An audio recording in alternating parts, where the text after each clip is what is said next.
હે કૃપાળુ માતાજી, પ્રવચન સારના જ્ઞાન અધિકારમાં પૂજ્ય આચાર્ય દેવે પ્રત્યક્ષ જ્ઞાનનો ખૂબ ખૂબ મહિમા ગાયો છે. પૂજ્ય આચાર્ય દેવને અંદરમાં એવું અદ્ભુત જ્ઞાન પ્રગટ્યું હોવા છતાં તેઓ શ્રી કહે છે, ક્યાં અમારું એ જ્ઞાન, ક્યાં તથા ક્યાં જ્ઞાન અને ક્યાં પૂજ્ય ભગવાન પરમાત્માનું છાયી જ્ઞાન? તો કૃપા કરી મહિમાવંત છાયિક જ્ઞાનનું સ્વરૂપ સમજાવશો. આત્મા પોતે જ્ઞાન સ્વરૂપ જ છે. જ્ઞાન સ્વરૂપ જ આત્મા છે. એ જ્ઞાન એવું છે કે જેમાં કાંઈ અજાણ્યું રહેતું નથી.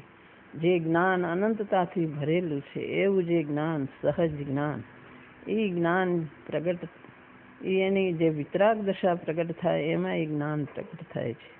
ક્ષૌક્ષમ જ્ઞાન તે અધૂરું જ્ઞાન છે, ક્રમવાળું જ્ઞાન છે, ક્રમે ક્રમે જાણે છે.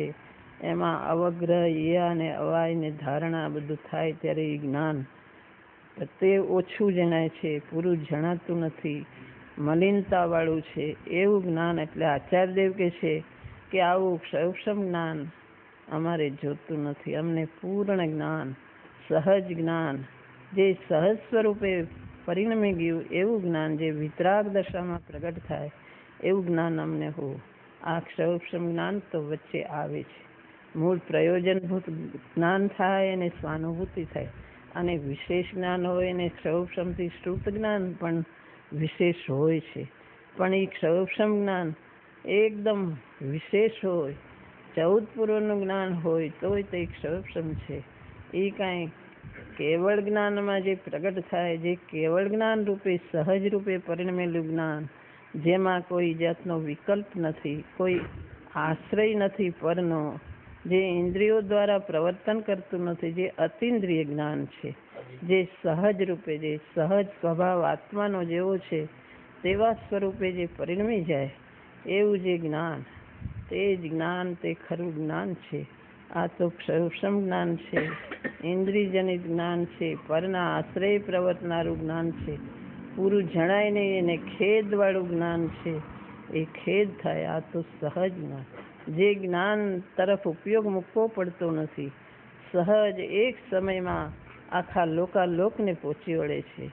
એના દ્રવ્ય, ગુણ, પર્યાય, ગયો કાળ, વર્તમાન કાળ, ભવિષ્યકાળ એવા અનંતા પદાર્થોને, અનંત કાળને, અનંત ભાવોને એક સમયમાં જાણી લે એવું જ્ઞાન. એ જ્ઞાનની મહિમા એ દિવ્ય જ્ઞાન કહેવાય.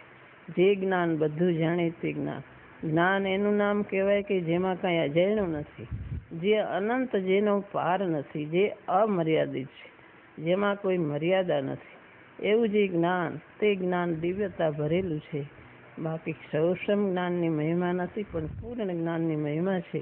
પણ તે જ્ઞાન, કેવળ જ્ઞાન વિતરાગતા થાય ત્યારે પ્રગટ થાય છે. સાધનાની દશામાં તે જ્ઞાન પ્રગટ થતું નથી, કારણ તે જ્ઞાન પૂર્ણ જ્ઞાન છે. માટે વિતરાગતા પૂર્ણ થાય તો પૂર્ણ જ્ઞાન પ્રગટ થાય. માટે આચાર્યદેવ કહે છે કે આવું અધૂરું જ્ઞાન, આવું ક્ષૌક્ષમ વાળું જ્ઞાન, એની અમને મહિમા નથી. ક્ષૌક્ષમનું જ્ઞાન ગમે એટલું હો, પણ કેવળ જ્ઞાન આગળ એની કાંઈ મહિમા નથી. કેવળ જ્ઞાન સ્વરૂપ, એને ઉપયોગ મૂકવો પડતો નથી, સ્વરૂપમાં સમાઈ જાય. તે સહજ જે દ્રવ્ય છે એ સહજ સ્વભાવે પરિણમી જાય છે. જે સહજ એનો સ્વભાવ, તે રૂપે પૂર્ણ પરિણમન એનું નામ જ્ઞાન. જે જ્ઞાન સ્વભાવી આત્મા, તે પૂર્ણ સ્વરૂપની નિર્મળતા રૂપે પરિણમી જાય એવું પૂર્ણ જ્ઞાન, તે જ ખરું જ્ઞાન છે. તેમાં ભલે અનેક જાતના વિવિધ પદાર્થો હોય તો પણ સહજ જાણે છે. એ જ્ઞાન તે સ્વપર પ્રકાશ જ્ઞાન, પોતાને જાણે, પરને જાણે, પોતાના દ્રવ્યગુણ પર્યાયને જાણે, બીજાના જાણે, પણ સહજ જાણે છે. બીજાથી જુદા રહીને જાણે છે, પણ અનંત જાણે એવું મહિમાવંત જ્ઞાન, તે વિતરાગ દશામાં સ્વાનુભૂતિની દશા પૂર્ણ થાય એમાં એ પ્રગટ થાય છે. એ જ્ઞાન મહિમાવંત છે.